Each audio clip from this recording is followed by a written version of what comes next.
If you as a business owner decided to hire advertiser or advertising agency to run ads for your business, I'm sure that somewhere you were served with some kind of weekly or monthly reports that have a certain number of metrics that sometimes maybe confuse you more than they give you clarity on what's going on with your campaigns. I expect you from today's video that you will be able to understand those metrics, that you will be able to evaluate your campaigns, hold accountable your advertisers, and just understand if these campaigns make sense for you or not. And that's because you are going to focus only on one metric. There is no need for you to think about the click-through rate. You will be served with probably some advertising reports which says that, okay, this week we had a better click-through rate compared to previous week and this and that. You want to ignore all of that. There's only one metric you want to focus on, and I will reveal it right after this short intro, because if you are first time on this channel, I need to tell you, hey, welcome. If you follow me already, then I need to tell you, welcome back. This is your man Boyan here, and all we talk about on this channel is how to get set up to sell online. I want to help you as a business owner to understand what kind of digital assets you need. We'll also mention that in this video, and also what kind of digital actions you need to take. That's the topic of the video. For your business to grow and to scale online. We don't go very much into details. There are no how-to videos. Here we stick to the big picture. I want to give you understanding. I want to give you enough information so that you can make informed decisions. And in this case, you need to hold your advertisers accountable, because if you are served with some kind of reports that say that campaigns are doing well, we have some improvements here and there, that's just statistics.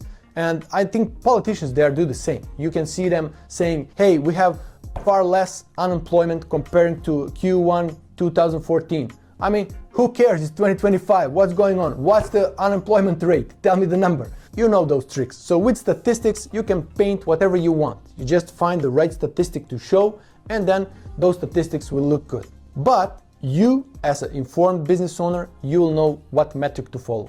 And that's the ROAS. Steph, give us some ROAS here, the big. So that's the return on ad spend. You just want to compare how much money you paid for advertising, how much money you paid to advertising agency, how much money is your operational cost, and what's the cash in. If you are positive, then you are ROAS positive. If you are negative, you are ROAS negative. I understand for some businesses, it makes even sense to advertise and to be ROAS negative, because on the back end you have some high ticket that will cover everything. But for some businesses, it's important to be ROAS positive, like 2x, 3x, 4x, in order to continue advertising. So you need to find that number, and that's the number you want to communicate to your advertiser. And for example, then advertisers, they can come back to you and they can tell you, hey, we need you to film some new videos because the videos that you gave us, they're not doing very well, they're not performing, we need some better videos. Here's the copy, here's the text for you to read, here's the scenery, how this video should look like. Go film that video and give us back as soon as possible. You notice that I didn't even mention click-through rate, link click-through rate, nothing. So your advertiser can communicate towards you in some very simple language and tell you exactly what to do without confusing you about click-through rates and link click-through rates, unique link click-through rates, and so on.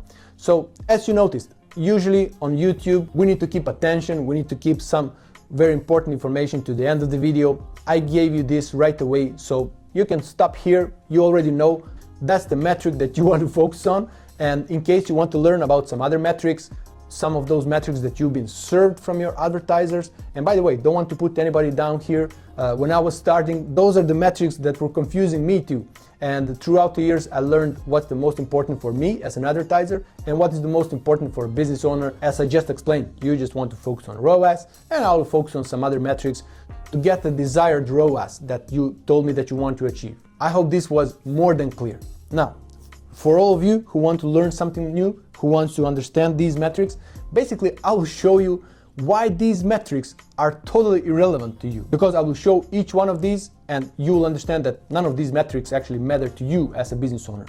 So here I have a print screen. Just want to show you how this looks like. This is the Facebook Business Manager. If you're running ads on Facebook, this is approximately how it looks like. It can have some different columns, but depending how you want to structure it. But either way, there are some metrics that I'm interested in. And for example, let's just start from the column number 1. Those are results. So here you can see it says true place, and here it says website application. And I will delete this so we see the numbers. Okay, so here are the website application, as I said, and here are true plays. true place is when we are running video campaigns and we want people just to watch the video. Website submit application is when we want people to go on our website and to submit application.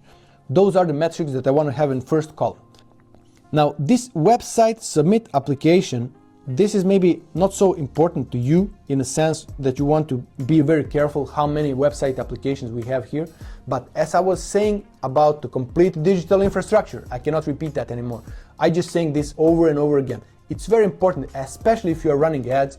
You want to have your complete online infrastructure in place. You want to send data back to the platform when you're advertising so that the platform knows how many people applied. And then I want to follow in the CRM.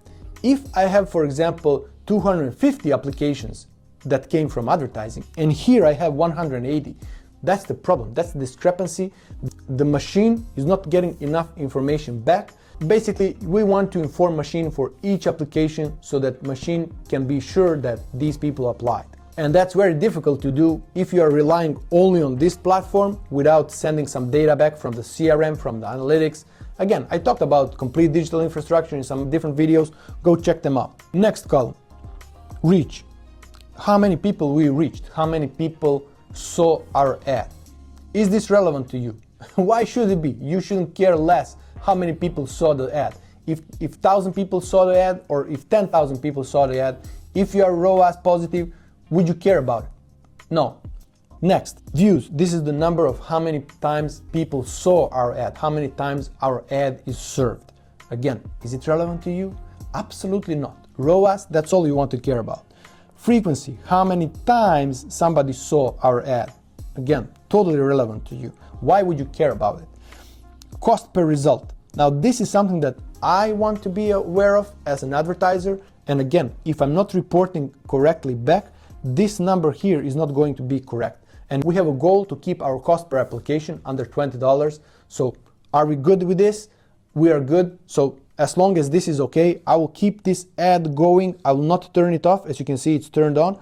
I will not turn it off as long as we have this cost per application. If it starts to climb, I'll make some changes and keep it under 20 again, because that's the cost that we agreed about, and that's the cost that keeps our campaign ROAS positive from the first payment. And this is a recurring model. Like, people stay with this business for anywhere from 5 months to 5 years.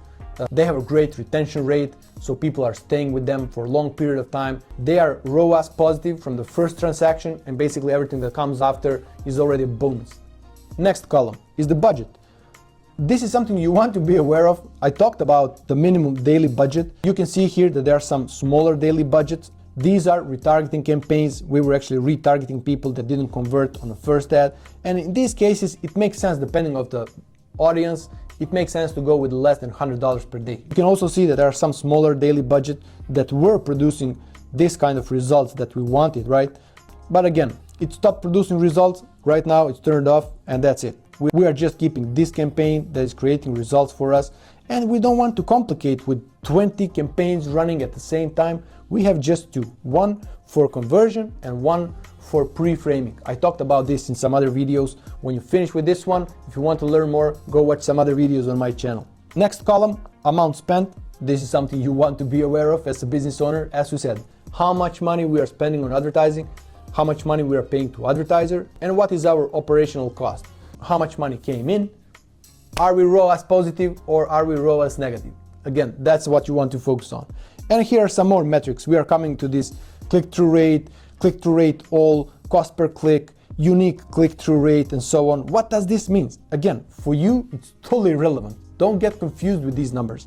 If advertiser or whoever is coming to you and they say, hey, we have improved our click-through rate, now it's 2.24 and it was whatever number before, you shouldn't care less. Are we ROAS positive? Because click-through rate is just showing that people are clicking on your ad. In this specific case, click-through rate all, it means that if somebody click like, if somebody click share, if they click to comment something, if they click literally on the video to pause and play, that all counts as click-through rate. Out of 100 times that your ad is served, how many times people click wherever on your ad?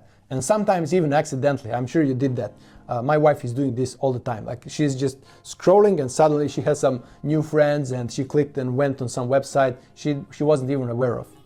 we have another column called unique click-through rate. This is not out of 100 times that our ad is served. This is out of 100 people that we served our ads, how many people clicked on the ad. And you can see it's actually far bigger, this number, because we are not talking about how many times it's served, but to how many people. Same with the link click-through rate. This is maybe more important, again, for the advertiser. For you, it's totally irrelevant. And I will explain why it's irrelevant, actually, because check this out. This is 001. Again, this is our video view campaign. I don't expect anybody to click there on the link. There's no link there. So that's why it's 001. There are some percentage of people that actually find a way to get to click some link. I don't know, but this is, I expect 0 clicks here. But for example, we have 1% of link click-through rate. Out of 100 times that ad is served, only 1 time somebody clicks and they go on a website, hopefully to fill in the application. And in this case, we have 1.04%. Should you care about it? What happens if you have 0.5% and you are 2x ROAS positive? Are you good? Can you have better results? Of course you can. But again, that's the job of an advertiser. Advertiser will calculate, they will also communicate with you because you are the one holding operational costs. You know how much it costs you to deliver those products and services. You two communicate together, and this advertiser will understand, okay, we are 2x ROAS positive. If I improve this number from 1% to, for example, 2%, it means that we'll be 4x positive. But that's the job of advertiser. Because for certain campaigns, you cannot even get any better than 1.4, for example, 1.5. And there is no any rule that says that your campaign must be 1%, 2% link click-through rate, and so on. So you just need to follow all the metrics to see what you can improve. Not you as a business owner, but your advertising guy or girl. You only need to care about your ROAS, and that's what you want to communicate. Next, we have this unique link click-through rate. Out of 100 people that saw your ad, how many people clicked? And you can see this is a 2.04 comparing to 1.04 of click-through rate. This one is bigger because it's showing out of 100 people, and this one here is showing out of 100 times that your ad is served. And so on and so on. You have this link clicks, you have cost per link click. Again, does it cost me $1 or I don't know, 2.38 or $1 here? Don't be confused with this one. This is a video view campaign. I don't expect people to click there. So those are the numbers that give me as an advertiser some information. But again, should they be relevant to you? Absolutely not. You want to focus only on one metric and hold your advertiser accountable for that one metric. And again, that's ROAS. So I hope you find this video valuable. If you didn't like it, make sure to click the dislike button, unsubscribe in case that you subscribed before, and write some rubbish about me in a comment. And in case you liked the video, just do the opposite, and I'll see you in the next one.